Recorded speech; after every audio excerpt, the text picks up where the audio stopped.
Hey guys, Chad here, and I am going to go over the most simple solution to the 12 Islander or 12 marble or 12 coin problem, whichever you want to see it. I actually saw the problem on Brooklyn Nine-Nine, which prompted me to go and check it out and try and solve it for myself. I've come up with a solution. I believe it is the most simple solution on the internet. So let's dig right in. The problem goes, there are 12 men on an island. 11 weigh exactly the same amount, but one of them is slightly lighter or heavier. You must figure out who it is and whether they are heavier or lighter by using a seesaw. The catch is that you can only use it 3 times to solve the puzzle. Now, the solution to this is actually very simple, and this is it. That's the solution for the puzzle, and you can actually extrapolate the information and solve for it for any number of uses. Example, this is the solution for 39 people using 4 uses of the seesaw. But to break down how you get to that solution, it's an information problem. So the information problem, I'll label how I solved it, and you can kind of follow along with me. So here's how I labeled the information, which is the scale, the position, either left, center, or right. So using that, I just laid out all of the possible permutations of the information, which mathematically it's 3 to the third, which gives you 27 total pieces of available information.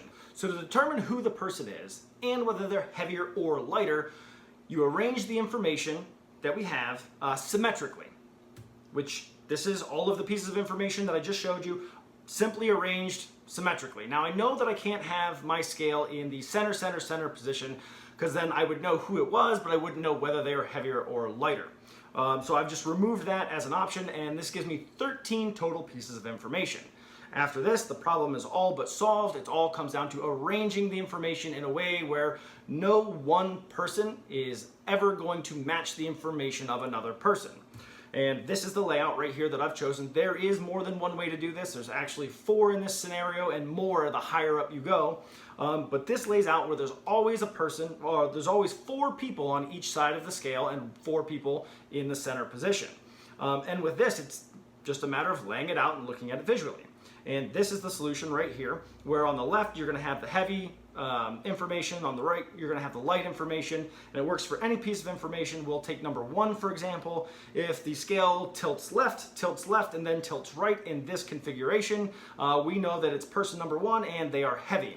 If it goes right, then left, we know it is person number 1 and they are light. In any combination, in any number of the 12 people, you can look at this, and actually when you do this, you can look at it visually and you see how it works. It's pretty cool. But all of these work. Example, if the scale goes to the right and then stays in the center, we know it is person number 8 and they are heavy.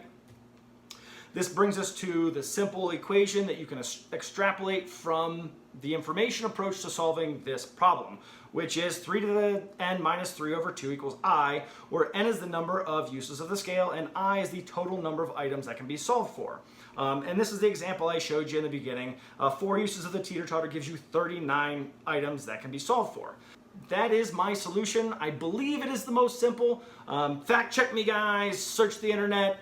Leave me comments. Send me links. I'll check everything out. If you like the video, give it a share. Give it a like. If not, I mean, you give me a thumbs. I don't know. You guys do whatever you want. But I appreciate you guys watching.